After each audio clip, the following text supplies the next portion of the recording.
Welcome everyone.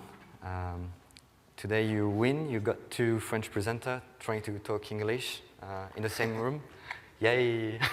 So you're going to enjoy this accent for approximately 70 minutes. A bit less if you have questions. So do have questions. And what we're going to talk about is the project we've been working for the last years, Project Reactor. You've seen already a few mentions about it in a few talks before this one and probably after this one. Yeah. Maybe you're here because of the keynote this morning. Yeah, maybe this morning. Yeah, if you're here because of the keynote this morning, tell me, and I'll thank Jürgen for all this advertising. So, a quick presentation from us. This is Simon. And this is Stéphane. Yeah, that's it. We're not very into the this thing where we spend hours on ourselves. Before we start, maybe show of hand who has heard about Reactor before tomorrow's keynote? Cool. Okay. Who is maybe already using it? Cool. Okay. Right. Who is totally new to this stuff? A few people. Okay. A few people. Okay. Okay, that's going to be interesting.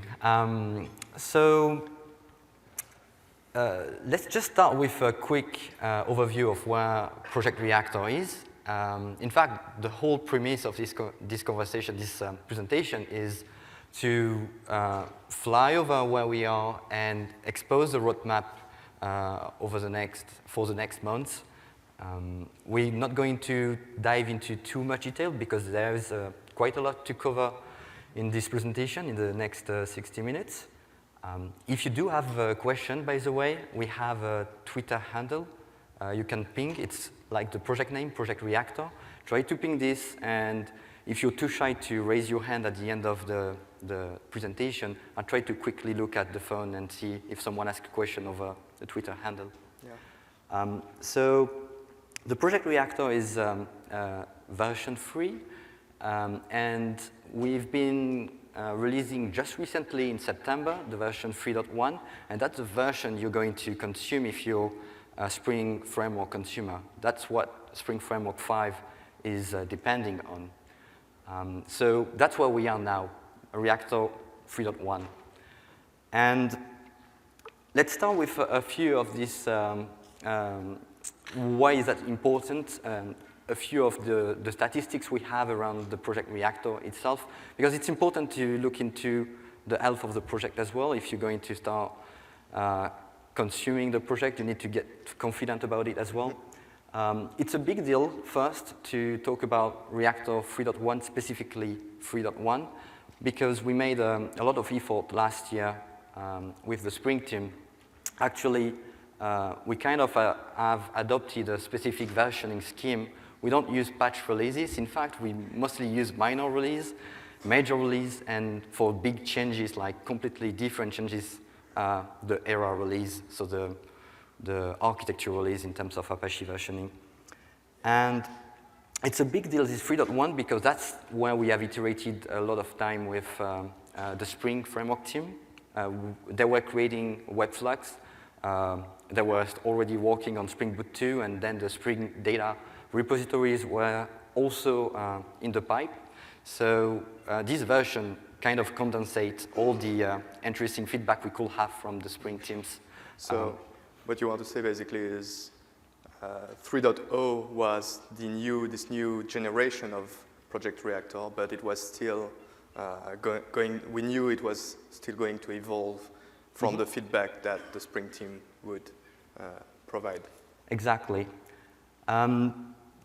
I think it's interesting as well to have a reactive library close to the Spring team as we have the chance to be with the Reactor project, because the feedback loop we had between the Spring teams and ourselves really helped us nail what kind of usage patterns people are going to have with Reactor, the Spring users. That's our main audience.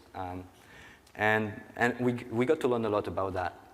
So the Reactor itself project has changed quite a lot, even in terms of adoption over the last year.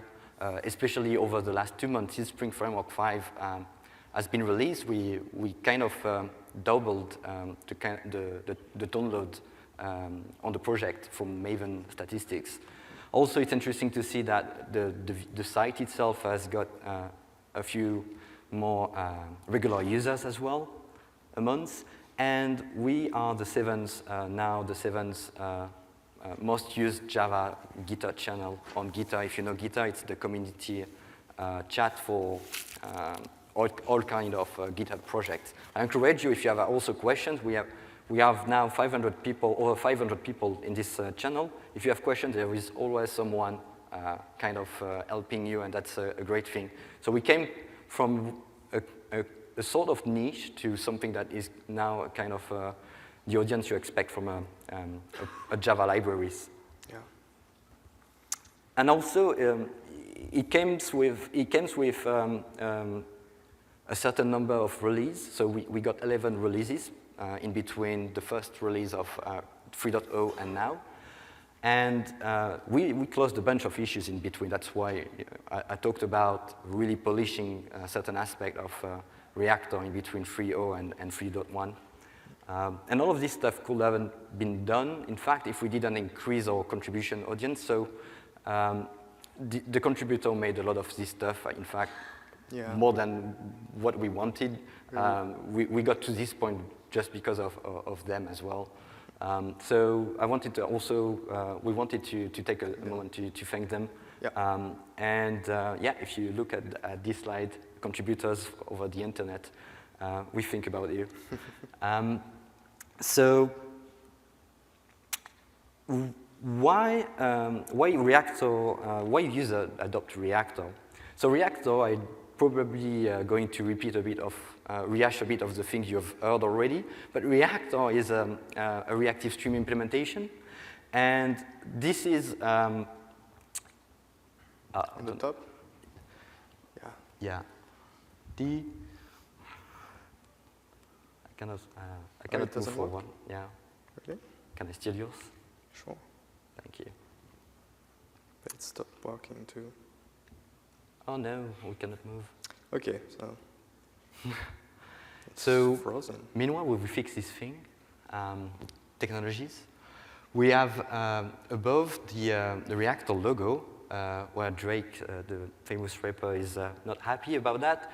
It's what a reactive stream implementation looks like if you have to implement it yourself. That's a 1/10 extract of a reactive stream implementation.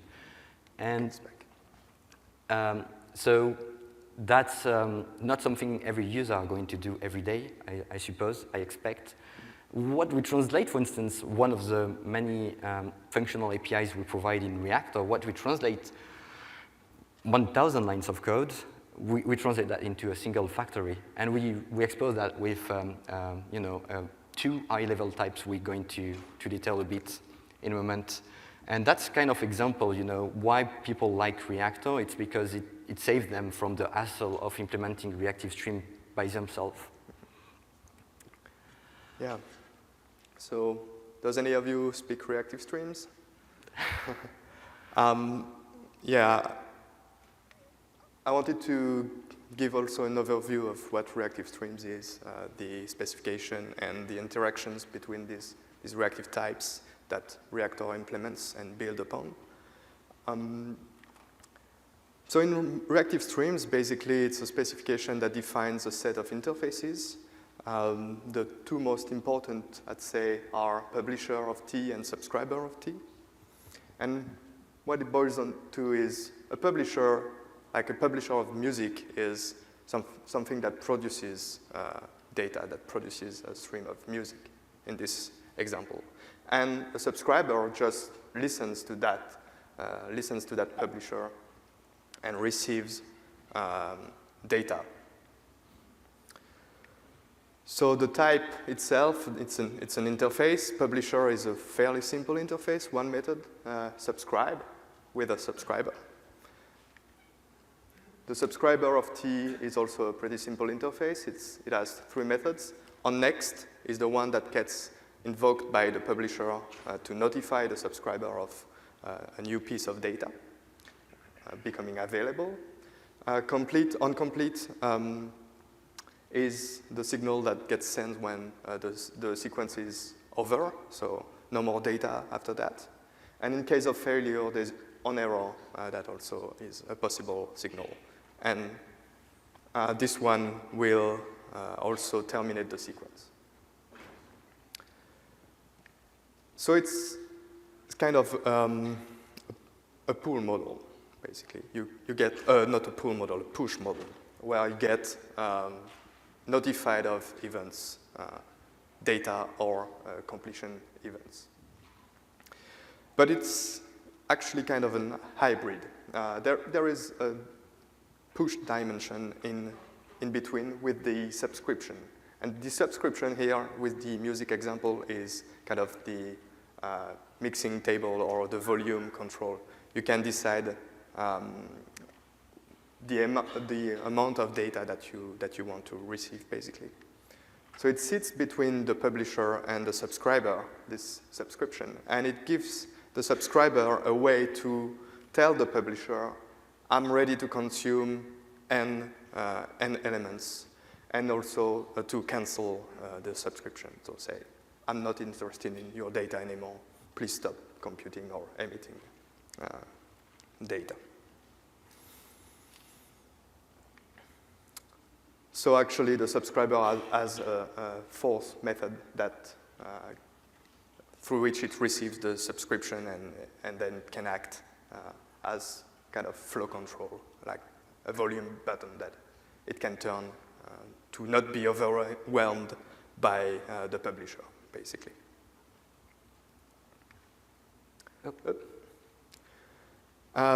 So on top of that, on top of these interfaces from the Reactive Streams specification, which by the way comes also with rules, which are very important. Don't be fooled into thinking that because it's simple interfaces, it's really simple to implement, because that's not true.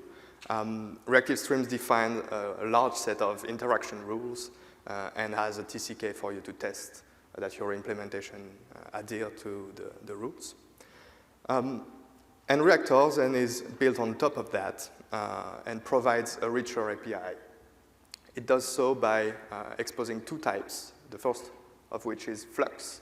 So Flux is a publisher in the Reactive Streams sense. It's like a publisher. It's made for 0 to n elements, so it can emit one element, n elements, even an infinity of elements. So it's a kind of a classic publisher. There's something called a marble diagram that is used to represent these Reactive Streams sequences. So here you see that on the top you have a line and an arrow that represents a first flux. And this flux emits 6 elements and then completes.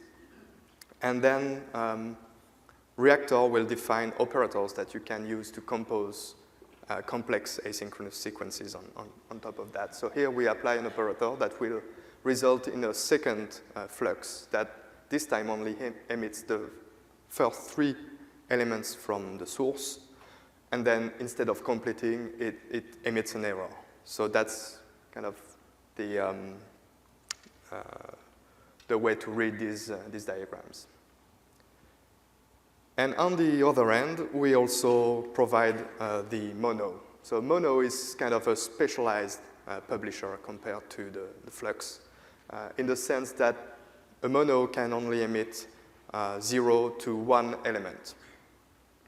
So it's very useful to express the ID in your APIs when you return reactive types that this stuff returns a flux, so it means it can return a large amount of elements, well, emit a large amount of elements. And if it's a mono on the other end, you're guaranteed that it will at most emit 1 element. So for instance, request-response cycles are a good fit for mono. Even running a computation asynchronously and you're not interested in any result, like a runnable, you could express that in your code as a mono of void, for instance. And that's how it looks like as a marble diagram. Yeah. So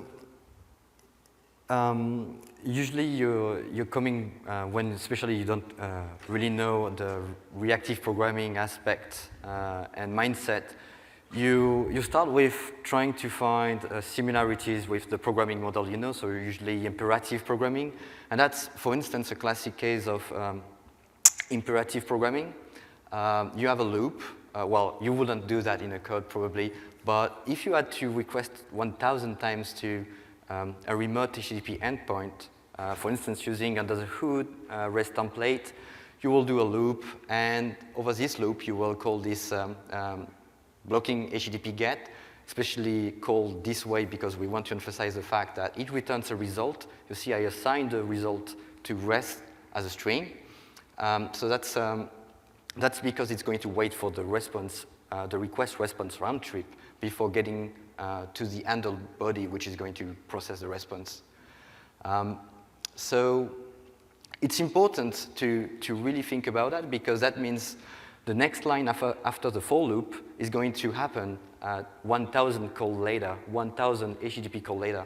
And if you're running on a single thread here, well, nothing will happen for a long time. Imagine if it's an HTTP remote call with 100 millisecond latency, you multiply that with 1,000, it's going to start being long for your code to start resuming other things to do.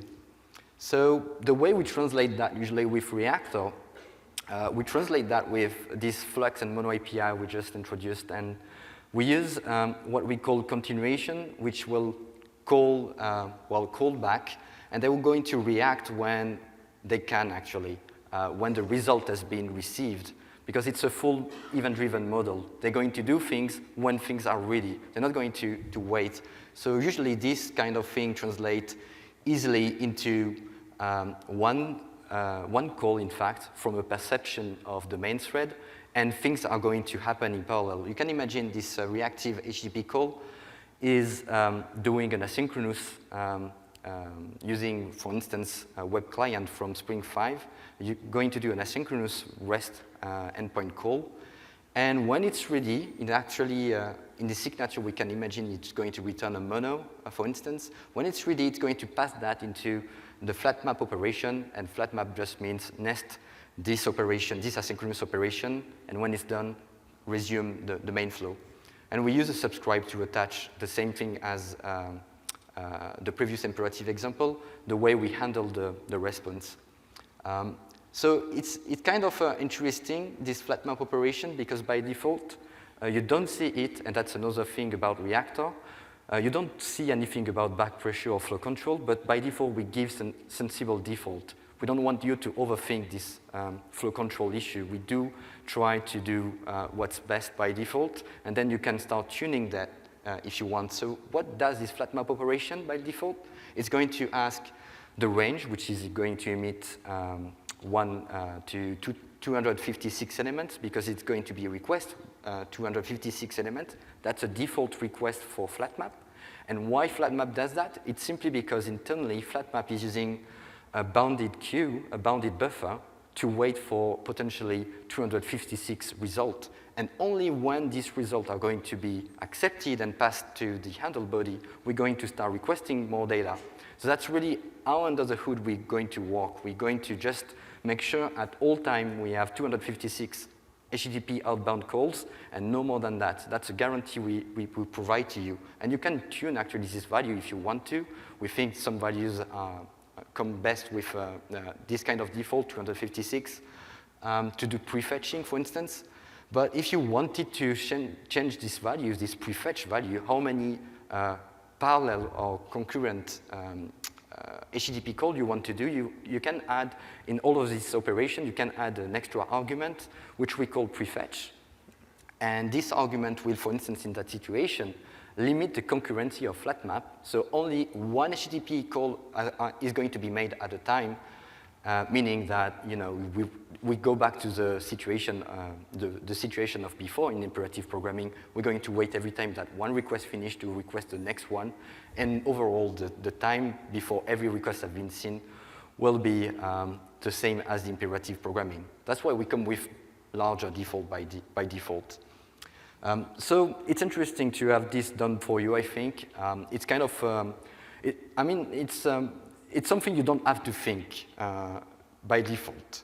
And when you start being a bit more experimented, you can start tweeting, I want X parallel number of calls at most, or you can set your limit you want.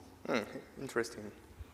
So, in fact, another aspect of Reactor, which is appreciated specifically because Reactor does that, compared to other libraries, reactive libraries, at every stage you use this declarative operation, map, filter, etc. Flux and mono stay publisher. They are still flux or mono. Every time you use an operation, you just transform a mono into another mono, or even sometimes a flux, you expand it. And same for flux, you can, every time you use an operation like map, it returns a flux. So every time, at all stage of your pipeline, it's still a publisher. So what's the advantage of it being a publisher at every stage? Well, it kind of makes sense if you start working with APIs, especially if you come from the Spring world. You will see, for instance, in the Reactive repository, this operation like find, by, and accepting a publisher, for instance, and same for save, and same for a lot of operation, actually. They can accept a most generic type, which is publisher. That's a reactive stream type. And usually they will return a precise type, a flux or a mono, to precise what kind of result you want to expect. And continue operation, like doing map after you do the find, for instance. But the fact that you can pass a publisher means you can just pass the mono to this find operation, or you can pass a flux if you wanted to, and you can even pass a flux which also continue adding operation. Like in that case, I'm adding a filter operation. I could go on and use a map operation, use a collect operation. Every time it's going to be a publisher. So it's kind of important in terms of consistency for your API, I think. That's something we really thought about and we have experimented, and I think we have been satisfied inside the Spring team and the Reactor team with this kind of model, accepting publisher and returning a precise type, and the fact that Flux and Mono are publisher all the time. So you don't have to convert every time you go to the database and do that kind of... Yeah, you don't have to use things like from publisher to publisher at some point to reconvert whatever your pipeline was doing to something as a publisher, because that's also the big deal with Spring. We try to implement in very vertical fashion in all Spring project this contract. So best to use this contract where we can and leave this contract. All right. So now that we've given a bit of history about Reactor 3, the third generation, and Reactive Streams, we want to talk a bit about the latest version, 3.1 of Reactor Core, and where 3.0 was a diamond in the rough, 3.1 we think of it as the long-term support and way more polished version. So it's a more polished programming experience, basically, thanks to feedback that we were able to get from the Spring team, among others, on the 3.0 version. And this translates to stuff like alignment of APIs between Flux and Mono. We realized at some point that Mono was its own type and was starting to deviate from the Flux API in the sense that it had different method names that were actually, when you think about it, the same concepts. So now Mono, at the time Mono, for instance, had the Zen operator, and it was basically the same as flat map in Flux. So we scratched that, and now Mono has flat map too. So if you finally understand flat map in Flux, you won't have the issue of going to Mono and say, where's flat map? What's this method? So yeah, API alignments and that sort of thing, and largely a good polish of the API. With 3.1, we can officially say that Reactor loves Kotlin, as well as Spring loves Kotlin. We added, notably added the extension methods directly in the project. So if you're a Kotlin developer, you can take any object and say to mono and convert that to a mono that will emit that object, for instance. We have also worked on being explicit about nullability of the API. So we have annotations, JSR 305 annotations all over the place. Because mostly in Reactive Streams, nulls are not allowed to be emitted. So it's fairly simple. Just most of the API is non-nullable. You have adapters that can take a nullable input, but otherwise it's avoided as much as possible.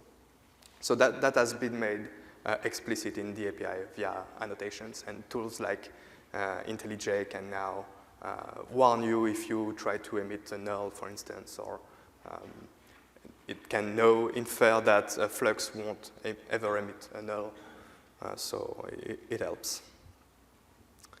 Yeah. Yep. Sorry. Concurrency problems. Yeah, so really this maturity is a big deal for us. And another area where we have been observing what user wanted from Reactor is really how will that works in an enterprise context where people kind of expect some aspect of contextuality of a flux, of stream, of a mono. They want to attach a meaning to some flux, identify a flux, tag a flux, for instance. That's important because then there are a few use cases we can derive from that, like metrics, observability, etc.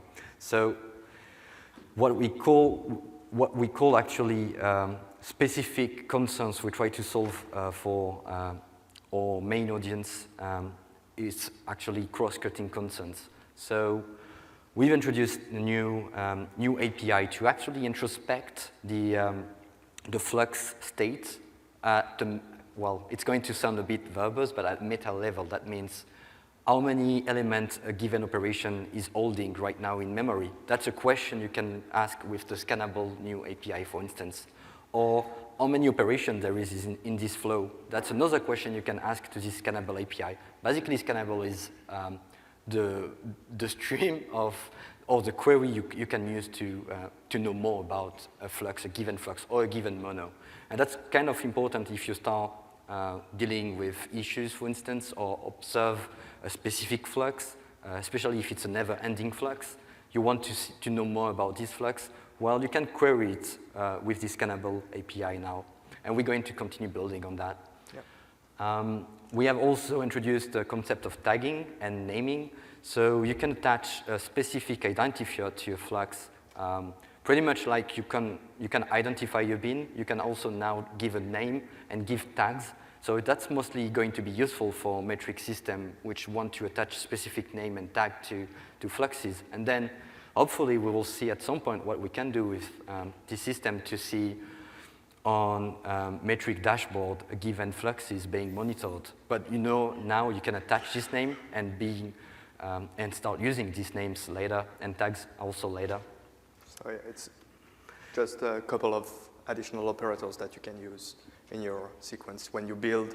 So you compose operators from the Flux API, and you have the name and tag operators. We also added a few hooks in the system. So this is a bit more advanced, but with that you can tie into the life cycle of a Flux or a mono as it becomes, being instantiated, and you can act on like the last operator in your chain of operators, or even any performance transformation on any operator that gets applied. And it looks like it. So you can do that once for every stream, or you can only, combining that with the scannable, you can only do that for specific parts of your chain of operators. And as Stéphane was saying, one possible application of all that, this gives us the foundations to build stuff like metrics. So you could imagine like tagging a flux, a specific flux with the metric keyword, and then a metric framework would detect that using scannable and these hooks I was just talking about, and inject, transform the operators to inject a specific operator to basically record the interesting metrics about your sequence. We also improved the testing support. So testing, when you start using that stuff, testing is a bit different because it's all asynchronous. So how do you test a flux compared to a collection? It's certainly different. We have the Reactor test artifact that is dedicated to that, and it's a dependency that you can only bring for your like test compile, basically. And in this project, we have the step verifier, which is a way to assert any publisher, actually, not just Flux and Mono, any publisher. And the way it works is you describe expectations, and we'll get to that in a second. There's also the test publisher. Test publisher is a way to simulate a source. So if you want to, is that you? No. Oh. Test publisher is basically a way to simulate a source. It keeps doing that, I don't know why. So that's an example of a step verifier. What is happening? Okay. No, the example of the step verifier was all about basically you describe your expectations on the sequence. So you say, okay, I have a publisher.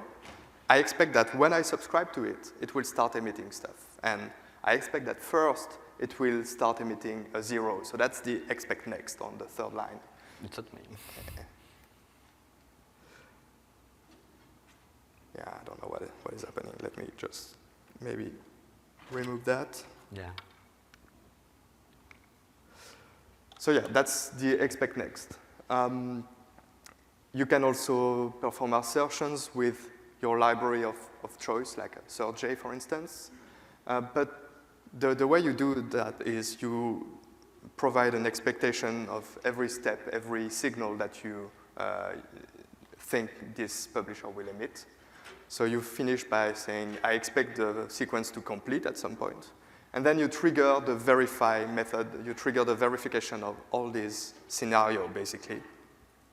And the step verifier will subscribe to your publisher. It will let it start emitting. And if at any step of the way it doesn't match what you described in your scenario, it will throw an assertion error and your test will fail. Another interesting aspect is the virtual time feature. So in Reactor, we have some operators that deal with time, like schedule, a delay, or tick from a clock. And sometimes you have a mix of both, like time-related operations and then data transformations. And you're only interested in the data transformation aspect, the business logic, if you will. And you don't want your test to run for 45 minutes because that's the delay that is in the source code. And one way of working around that is the virtual time feature of step verifier. If you provide your flux in lazy fashion as a supplier to the step verifier, it will be able to inject a virtual clock in the sequence. And then you will be able to manipulate it and say advance time by 1 hour, and then expect this and this and this value to be emitted by this time. And the test will run in a few milliseconds, basically. Test Publisher, as I was saying, it's a way of simulating a source. And also, if you write your own operators, you might want to check how they behave if the source is not respecting Reactive Stream specifications. So you can create a non-compliant test publisher, and like one that would allow nulls, although it's not supposed to happen, and then test your operators. But that's a bit more advanced, but interesting. And the publisher probe is something that we added to allow you to assert that when you compose a lot of operators and you have a conditional branching in your sequence, you can put a probe in one of these branching and assert that this was the path that the data flow through. Yeah. Do you want to talk about the context? Yeah. So the thing we also spend a lot of time on this version is what we call context. And it's a kind of store, an attribute store where you're going to be able to store any kind of key, so we don't have a specific type for the key, and any kind of object inside that. One of the things you have to remember with this context is every time you call an operation on it, especially a write operation, a put, for instance, it returns a new context because the context is immutable.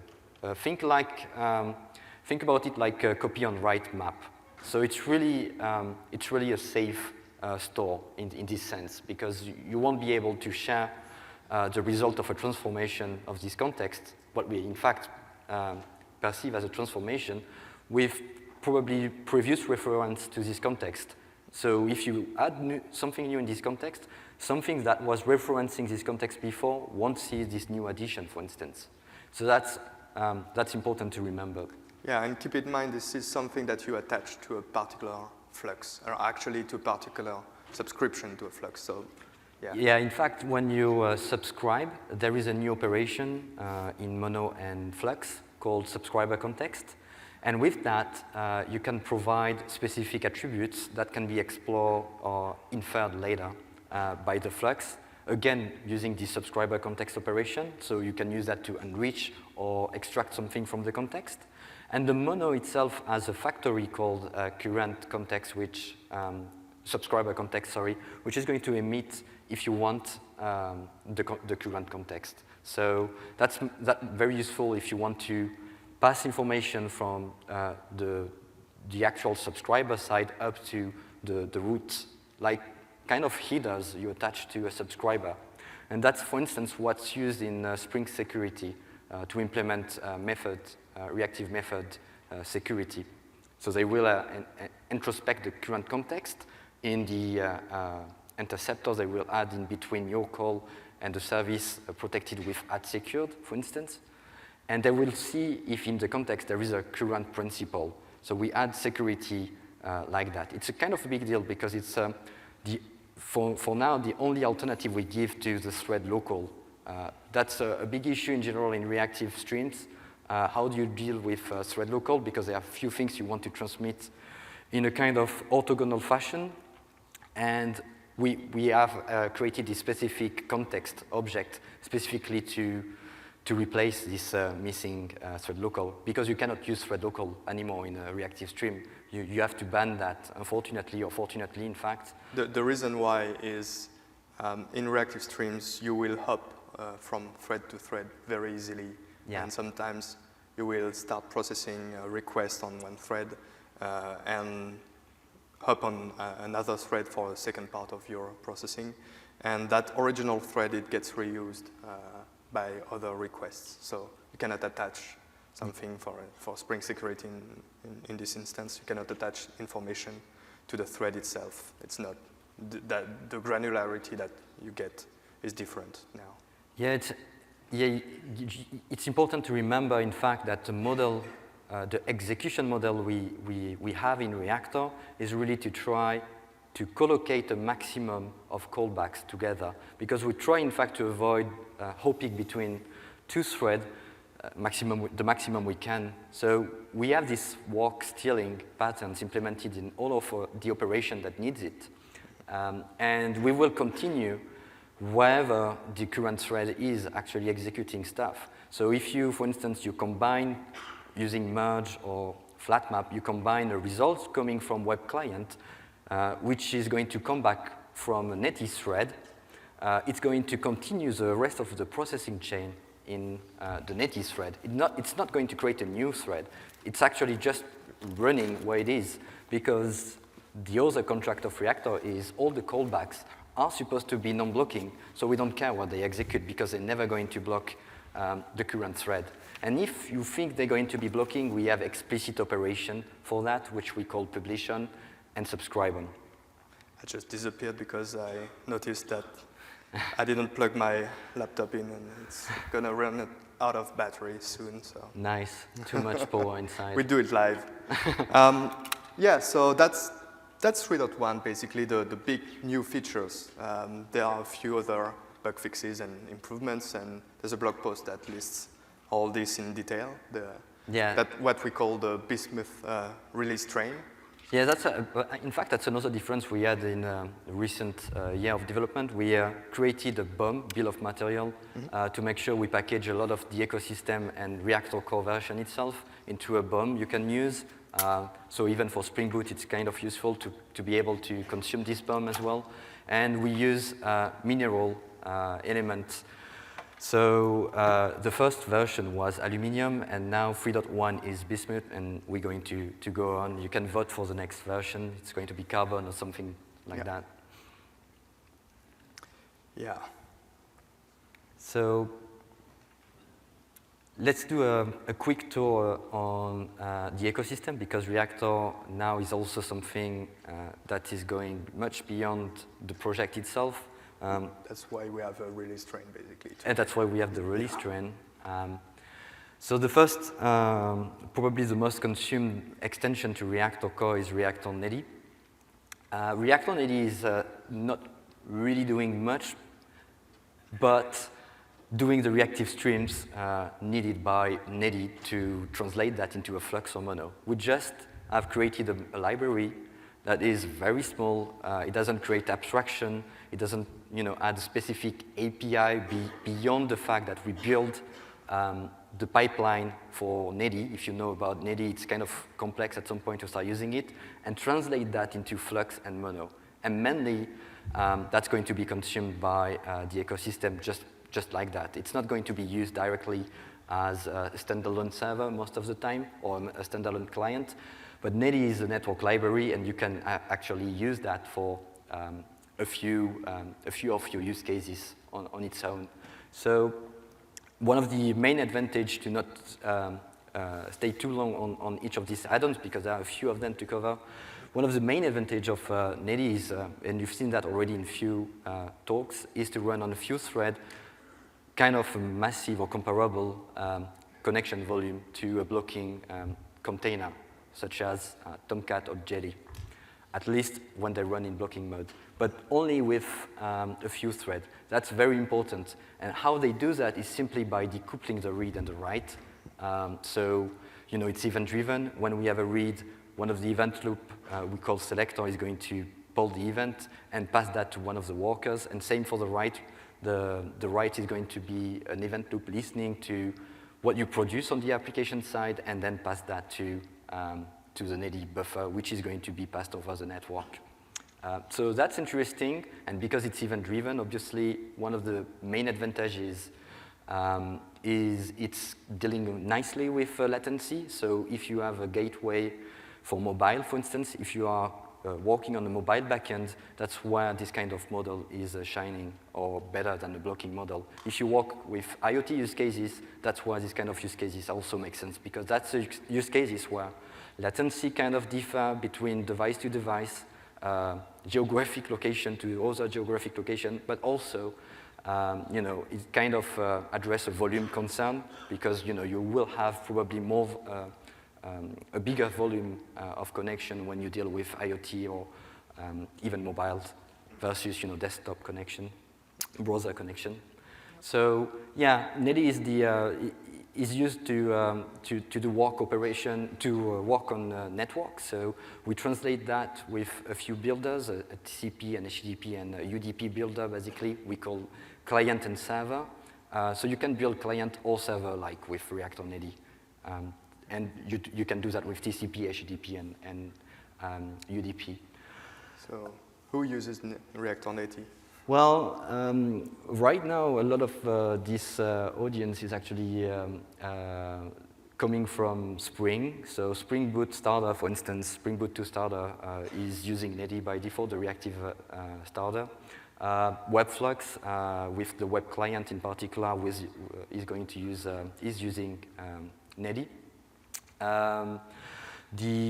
Also, I don't know if you've heard about that already, but we have a new project called Spring Cloud Gateway. It's kind of a big deal for them as well to use Reactor Netty because as a gateway, same use case, they handle many connections and they just dispatch things. So Reactor Netty is a perfect fit. But in fact, they could use also other model. It's just because transitively they use Webflux and Boot 2 and the starter by default is Netty. The only thing I will say about Reactor Netty, specifically on this one, is really the API right now is kind of transient. So we're working on that. It's really, seriously, it's working nicely. And now we are on 0.7.2. We have a lot of feedbacks. The runtime is working quite nicely. The only thing we want to make sure before we can stamp it as something a bit more definitive. We want to make sure we do a final pass on the API, and that's going to, and that's already taking a bit of our time right now because we want to get done with that soon enough. And the only advice I can give in this situation is just to use Spring because they will abstract for you any kind of upgrade concern if the API of Reactor Netty changes.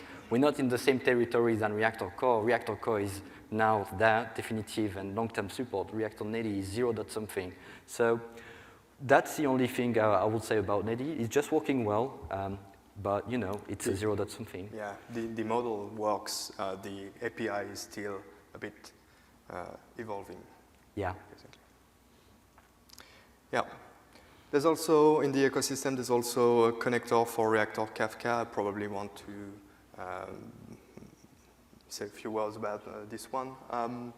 So you can publish and consume messages from Kafka with a reactive API on top of it. So there's the link to GitHub. All of this is under the Reactor organization. And it looks like this. So you can create a Kafka sender, a reactive Kafka sender, and pass it a flux that will be the source of your data. You can create records that helps you decide on which topic to send that data, which partition, etc. And when you subscribe to this Kafka sender, then the data gets emitted.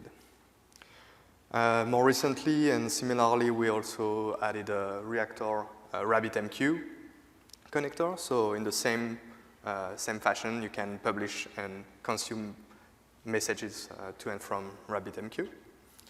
And again, we provide, this provides a reactive facade over the async driver from RabbitMQ. So this time we have a receiver that you can configure and then consume, and you can even get acknowledgements in there. We also have a Reactor add-ons project, so it's a separate repository in which we have different APIs that extends the core APIs, so utilities, if you will, on top of the core APIs. It can also be used to adapt to different execution contracts. It can also be used to adapt to wait, Rx Java one is. So you can adapt to Rx Java scheduler, for instance, or akka actors. You can run on akka actors, or you can use even the swing and SWT scheduler. So you can adapt it to various execution with the add-ons provided in Reactor add-ons. And perhaps for end user perspective, more interestingly, you have also utilities on top of Reactor Core. So you have, for instance, a retry support. The classic reactive extensions style of retry, advanced retry, can get a little hard to come up with. So in Reactor, you have, for instance, the retry n operator. So you can say, I want to retry up to n times very easily. But if you have more advanced predicates to your retry, then you have to kind of roll your own publisher to decide when to retry. And in Reactor Extra, we have the retry support that helps you with that. It offers a builder for this retry function in which you can say, OK, I want to retry on every kind of exception except this one, like arithmetic exception, for instance. You can say, I want to retry on any exception, any of a class of exception. I even want to retry only if this predicate matches. And then you use the builder API, a Fluent API, if you will, to configure further. So I want to retry up to 3 times. And also, I want to retry with, very interestingly, with an exponential backoff. So each retry will have a delay between the retries that grows exponentially, and this avoids, this prevents you from putting pressure on your backend, for instance, because you are retrying like crazy, because the backend is already like at full capacity. Yeah, think about that, like again with the web client. The web client returns a mono, and mono has a retry when operation. Well, you can combine this stuff to the web client consuming you're going to do, and just make sure that you don't hammer the service behind. Use even some jitter, random time to avoid doing regular retry, because sometimes the service don't like that. If everyone's retry at the same time, you don't want that as well. Yeah. And even exponential backoff has this problem. If like you have 1,000 clients that all retry at the same time, back off for 100 milliseconds, all retry at the same time, back off for 1 second, it's still a problem. So you can even put a jitter on that, randomize the delays and all that. So it's really useful, yeah. There's also a math utility, so you can take a flux of numbers and very easily transform that and do running sums and that sort of logic on a flux of long, for instance. For this one, we have an extension. So if you are in Kotlin, you can very easily take a flux of integers, flux of longs, and you get an extension method, sum rather, and it will give you a mono of the sum. Very recently, there was a nice contribution from our community for cache support. So this is an opinionated helper that defines how you could store a flux or a mono inside any cache. So you have adapters, like interfaces to write and read from the cache. But basically, it has the opinion that this should be done. For a mono, it should store a signal object, and for a flux, it should store a list of signal objects. So it will help you get the right way to store data in your cache and extract data from your cache. It only works with finite sequences, by the way, for obvious reasons. We also have a community kind of ecosystem. So of course, the number one kind of external consumer of our stuff is Spring, and our main source of feedback. Yeah, I mean, just look around you. It's like Spring Boot talk about Reactive, Spring Framework talk about Reactive, Security talk about Reactive, Spring Data talk about Reactive. Yeah, look at the schedule. We also have interesting project from Salesforce with Reactive gRPC, so a facade, a reactive reactor facade on top of gRPC. There's a Redis driver, a reactive Redis driver that is using Reactor. If you want to play a bit with Reactor, you can also go online on something called a platform called tech.io, where you have courses, like free courses, interactive tutorials, and we did one on Reactor. So it has a nice online IDE. You don't need to install anything, no IntelliJ Maven extra. You just start coding and follow the tutorial. The Cloud Foundry Java client uses Reactor in the latest version, so it helped them achieve good performance when you have to orchestrate multiple calls to the Cloud Foundry APIs. It certainly helps. There's even a Scala wrapper for Reactor Core that has been contributed by a member of our community. So yeah, pretty interesting contributions and projects that pop up around Reactor, which is very fun to see. Yeah. Right. And so yeah, let's talk about tomorrow. Yeah, so we're going to end this with a quick discussion about not future of T, future. Yeah. Oh, damn, sorry. Never use future, sorry. Yeah. So we're going to end up with this conversation just quickly. So in 2017, we got this, that's how it looked like the last 4 months. We got more regular. I don't know if you are a regular user of Reactor, but we got to a certain frequency already in terms of release. Mm-hmm. And because it's minor release, we have additive features sometimes. So we got some features into 3.1.1. We got in 3.1.2, for instance, the index operation, which is kind of very useful, in fact, if you do Flux with a kind of state you want to monitor for each element. So, and every time we had the proper documentation, etc., for this stuff. So it's kind of interesting. We have the release note, etc., for this stuff, and we are going to release this month 3.1.3. Interestingly, mostly bug fixes. Thank you, conference and stuff. But we continue on this rhythm as much as we can. In 2018, one of the big things which we have been asked is really about error handling. So remember, Reactive Streams only send one signal on error, and it's terminal for Fluxes or Mono. Well, Mono, it's only one result, so if it's an error, of course, it's going to be terminal. But for Fluxes, as soon as you get an error, the Flux terminates. And that's a kind of annoying sometimes if you have messaging use cases. So if you have transient errors, basically yeah. If you, for instance, if you have a map operation which cannot translate correctly a data into, I don't know, serialize that, but it fails, but you want to continue processing the next data.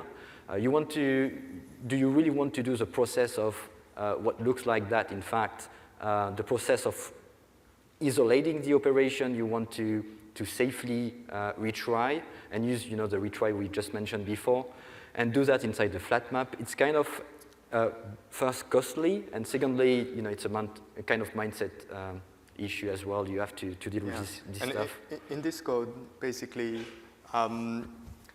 what we have here is we emit 0, 1, 2, 3, and then we divide 100 by each of these numbers. So with 0, obviously it will fail, it will throw an arithmetic exception, but for the rest of the sequence it would have been perfectly valid operations. So all this code is just about protecting that division against the arithmetic exception. So the map call can fail, and you want to protect against that, drop this error, and continue processing the rest of the sequence. Yeah, and it looks like it now, and that's on the bottom. That's your face when you read this code, basically. Like, oh. And tomorrow, hopefully, we want to achieve something more like that. So much more streamlined, where we will say, okay, this a map operation that can sometimes fail, but in this case, I want to drop that particular source element. So we defined what we call so far an error strategy, the continue strategy, and this will let the operators on top of it know that if there is an error, instead of terminating the sequence, it should just drop it to a callback and then continue processing the source. So the division is protected by this error strategy in the bottom, so it applies towards the upstream. And the filter at the bottom is not protected, though.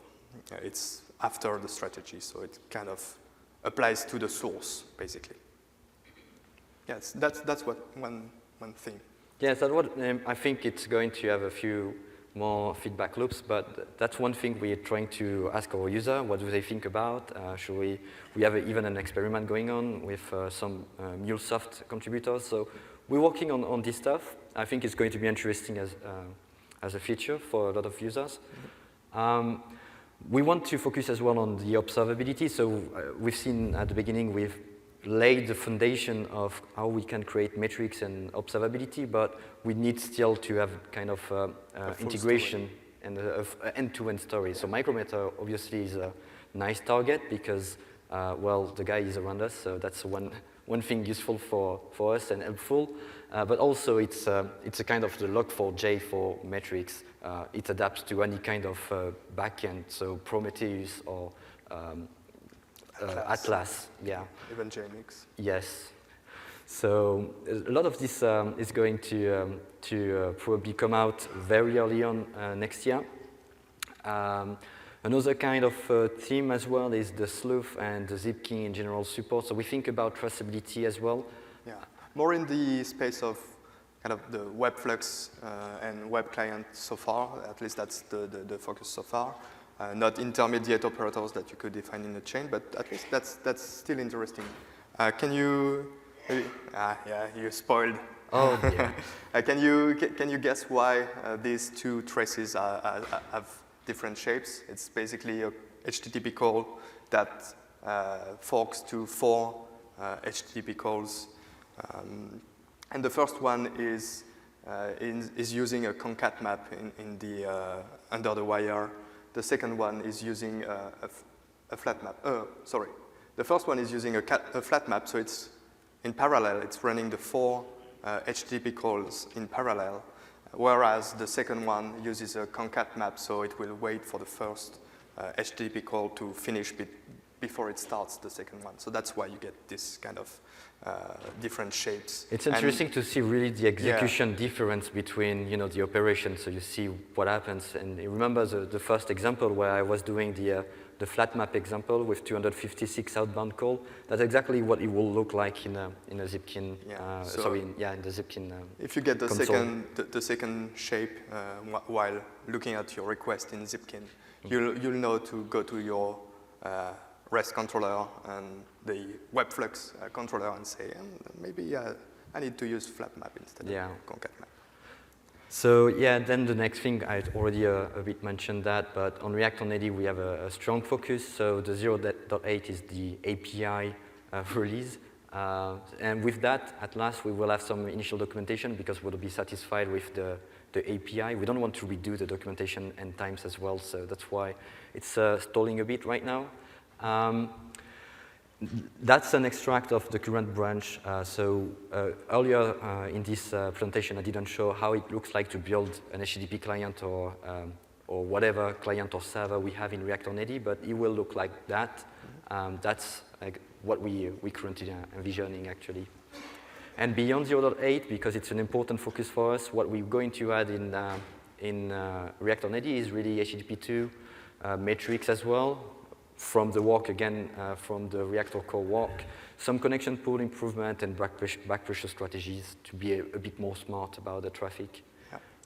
And I'll finish by other ideas, but much less defined right now, but we are thinking about stuff like adding to the Reactor add-ons, adding some file I/O stuff in a reactive fashion. We want to continue to improve the Java 9 support. So the baseline is Java 8, but we want to improve the experience with Java 9. And there's also, or maybe you want to talk about RSocket. There's interesting stuff, early stage, but... That's very early stage. We're exploring this protocol, which is being backed by a few high-profile contributors. It's a kind of, I wouldn't say full alternative to gRPC, but it's a really interesting protocol to look at if you're interested into the space of messaging between a language A and a language B, for instance. So they are binding for C++, for Python, for Go, etc. And we're going to explore if we kind of, provide some help, and some support in that area. We already have actually the Java support for that. This could be basically distributed flux and mono that could help us. Across network boundaries with an efficient protocol. Yes. So, then, beyond like really the random stuff you kind of put at the end of the presentation. Really what we kind of think, like when we are really, really drunk, should we have a Reactor Core with a K version, a fully based Kotlin Reactor Core, because now we're very interested into the multi-platform stuff they do, and we want to allow users to have a consistent experience. We know that people get it, the developer get more polyglot, so they're not going to be bound forever to Java. We want them to be able to use Reactor fluxes and monos into the C++ or Python or Go language they use. So that's a way we kind of explore. Maybe a thing. Reach out if you want to help. Another thing we kind of want to see also again with the observability and traceability thing, why don't we just expose the metrics the way we want to expose them, and also on the way help people with debugging. So we have already some kind of prototyping going on in this area. We are also looking at, we are going to follow what is being done with ADBA. Anybody heard about ADBA? Okay. Yay. Async JDBC maybe. So that's basically the work that is being done by Oracle to bring an asynchronous version of JDBC. So it's a do-over of JDBC with, so far it is going in the direction of using completable future, unfortunately. But that's something that we can very easily adapt. So we'll be looking at that closely. So all these random questions we ask ourselves, but I think the most important thing is, to not let us talk too much about what we would want. It's more about, again, and I think that's the strength of the Spring team in general. It's listening about the user feedbacks, and we're pragmatic about what we need to add in the framework in general. So really, it's about what you guys need, and the GitHub tracker is open to question. The Gita channel is open to discussions. We are over in here, actually, so it's cool if you want to reach out to us directly. And that's it. Thank you.